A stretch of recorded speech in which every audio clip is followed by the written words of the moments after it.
មើលលោកប្អូនខាងនិយាយចុះខ្ញុំមិនណាតែដឹងថាស្រីឬប្រុសនោះលោកប្អូនតែសម្រាប់ខ្ញុំណាស្រីឬប្រុសខ្ញុំមិនប្រកាន់នោះទេបានកូនមួយមកនេះជាទ្រព្យដ៏មានន័យបំផុតនៅក្នុងជីវិតប្តីប្រពន្ធខ្ញុំហើយដោយលោកប្អូនដឹងស្រាប់ហើយថាប្តីប្រពន្ធខ្ញុំរស់នៅជាមួយគ្នាអស់រាប់ឆ្នាំហើយកូនមកគ្រាប់ក៏គ្មាន នេះទុកថាសំណាងទេវតាប្រទាននឹងគុណបុណ្យមានហើយបានទ្រង់ប្រទានមនីនេះឲ្យមកពួកខ្ញុំនេះយ៉ាងណាក៏ជួយត្រេកអរផងលបងខ្ញុំឮគេនិយាយសឹងតែមិនជឿទើបមកលេងលបងចង់ដឹងរឿងនេះពិតឬយ៉ាងណាឥឡូវនេះបានដឹងហើយខ្ញុំក៏សប្បាយចិត្តអរគុណណាស់លោកប្អូនខាវអូអមិញអាម៉ានៅហូបបាយជាមួយខ្ញុំសិនក៏បានដែរណាលោកប្អូនអហមិនបាច់ទេលបងថ្ងៃនេះខ្ញុំមានរវល់នៅផ្ទះបន្តិចដែរលបងអើយអញ្ចឹងគិតថាសូមលាលបងទៅវិញសិនហើយណាលបងបាទលោកប្អូនអញ្ជើញតាមផ្លូវសុខសប្បាយណាបាទលបងច្រើនឆ្នាំកន្លងផុតទៅកូនស្រីរបស់លោកសេដ្ឋីចម្រើនវ័យពេញក្រមុំដែលមានរូបសម្រស់ស្រស់អស្ចារ្យក្នុងភូមិល្បីដល់ភូមិឆ្ងាយចូលមកដណ្ដឹងតែនាងមនីពុំទទួលពាក្យធ្វើឲ្យលោកសេដ្ឋីនិងនាងជុតិមាពិបាកចិត្តព្រោះហេតុផលថាពួកគាត់ចាស់ហើយចង់បានចៅចង់ឃើញកូនស្រីមានអ្នកមើលថែទាំមុនពួកគាត់រលត់សង្ខារមនីកូនស្រីពុកមិនដឹងថាហេតុផលអ្វីបានជាកូនពុំព្រមទទួលយកពាក្យស្នើចូលដណ្ដឹងពីកូនចៅនាម៉ឺនអ្នកមានបុណ្យស័ក្តិគ្រប់ឋានៈអញ្ចឹងទេពុកនឹងម្ដាយកូនពិតជាមិនយល់សោះលោកពុកកូនដឹងថាកូនស្រីម្នាក់នេះខុសលើលោកពុកអ្នកម៉ែដែលមិនស្ដាប់បង្គាប់ហ៊ានជំទាស់តែកូនពិតជាមិនបានមានចិត្តឬកាត់ជាក្តីពេញចិត្តលើបណ្ដាបរិសទាំងអស់នោះពិតមែនហើយកូនក៏មិនយល់ថាហេតុអីក៏បែបនេះអើយបានហើយម៉ែមិនថាអ្វីឲ្យកូននោះទេណាម៉ែជឿថាបើមិនមាននិស្ស័យពីបុព្វេទេពួកយើងពិតជាមិនអាចទទួលបានកូនស្រីម៉ែដែរពិតជាត្រូវទេលោកបងដោយការលោកបងនឹងអូនមិនងាយទេទម្រាំបានមកដល់ចំណុចនេះ ពិតណាស់កូនមែនហើយកូនពុកនឹងម៉ែមិនបង្ខំទីណាពេលណាពេលនោះទៅចុះអរគុណចំពោះលោកពុកអ្នកម៉ែនណា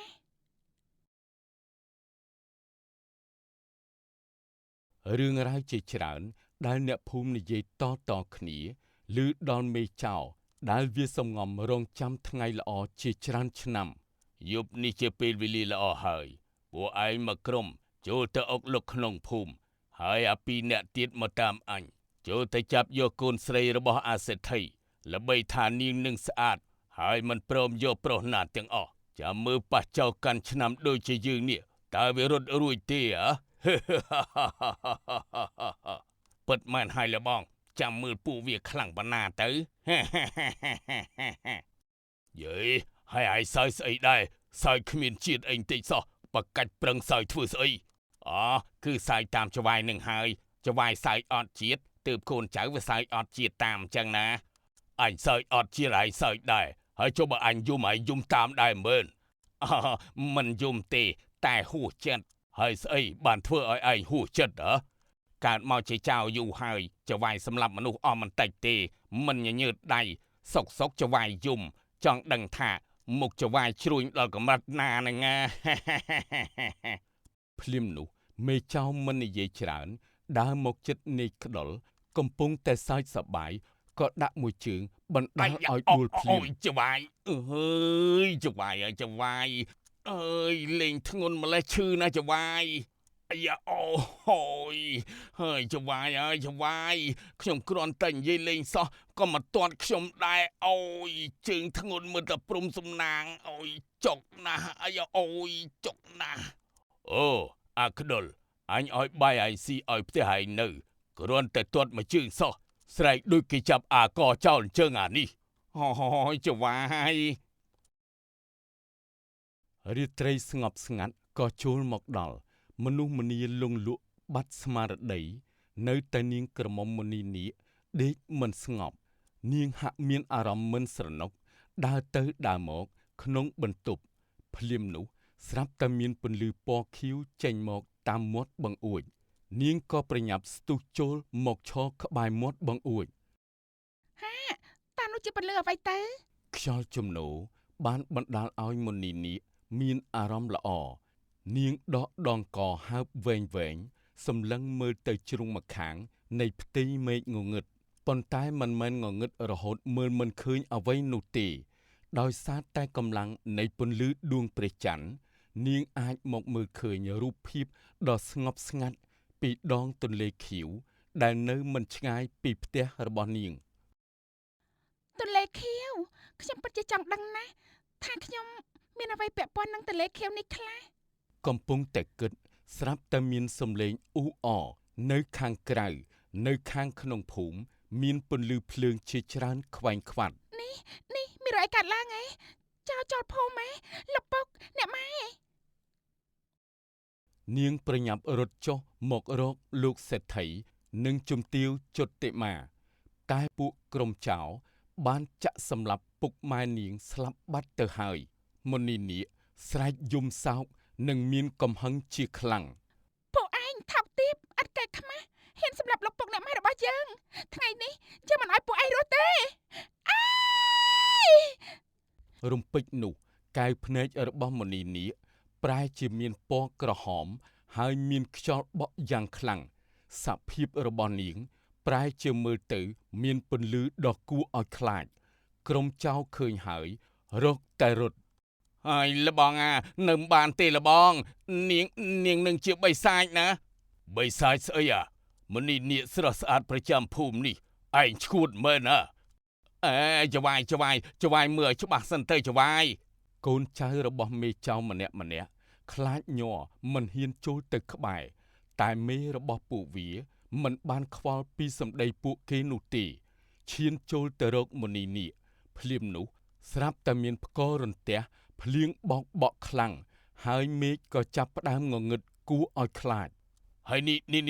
មានរឿងស្អីមិនក៏សុកមានភ្លៀងបោកបក់ខ្លាំងម្ល៉េះវើយពេលនោះមេចៅរវល់តែវិវក់នឹងកម្លាំងខ្យល់មិនបានចាប់អារម្មណ៍នឹងមុនីនាគដែលនាងបានប្រែខ្លួនជានាគីមានរូបរាងជានាគតែក្បាលជាមនុស្សអូយលែងពួកឯងសម្លាប់ពុកម៉ែរបស់យើង មេចៅបានរលត់ផុតអាយុបាត់ឯកូនចៅរបស់វានាំគ្នារត់យ៉ាងលឿនតែនាងមិនបានឲ្យពួកវារត់ងាយទេមុនីនាគបានតាមសម្លាប់ពួកវាទាំងអស់ដោយកំហឹងដែលនាងបានបាត់បង់ឪពុក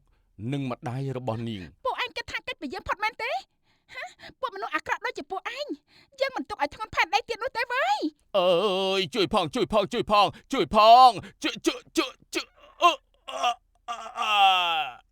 ទីបំផុតពួកក្រុមចៅក៏ស្លាប់បាត់អស់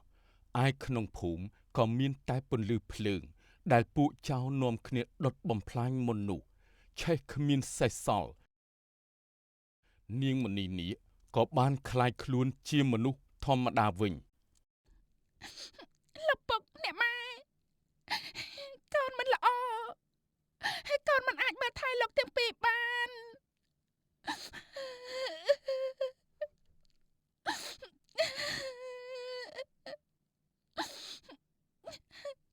សែនស្រណោះជីវិតរបស់លោកពុកនិងអ្នកម៉ែលោកទាំងពីរខំមើលថែកូនស្រីតែកូនមិនបានតបស្នងសងគុណអ្នកម្ដាយថ្លៃអាចចោលអប្រិយប្រឡ័យលោកហើយ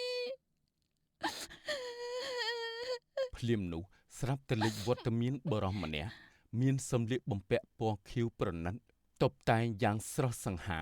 ឈរពីក្រោយនាងតូចមុនីនាគហើយពោលទៅកាន់នាងថាបានហើយបុត្រីឈប់សោកសៅទៀតទៅមុនីនាគងាកទៅយ៉ាងលឿនសុកមានសំឡេងមនុស្សប្រុសចេញមកពីណា លោកជាអ្នកណា យើងគឺជាស្ដេចនាគម្ចាស់ទន្លេខៀវនេះណាក៏ជាបិតារបស់នាងដែរ មិនអាចទេពុកម៉ែខ្ញុំបានស្លាប់បាត់ហើយខ្ញុំមិនមែនជាកូនរបស់ព្រះអង្គទេ ជឿយើងទៅបើមិនមែនជាកូនយើងចុះឯងជានរណាក្រែងមុននឹងឯងជាសត្វនាគអន្តើយអំឡុងពេលដែលឯងប្រយុទ្ធជាមួយនឹងពួកចៅមុននឹង មុននេះនេះភាំងហើយនិយាយមិនចេញនឹកឃើញរូបភាពដែលមុននឹងនេះនាងគឺជាសត្វនាគពិតមែន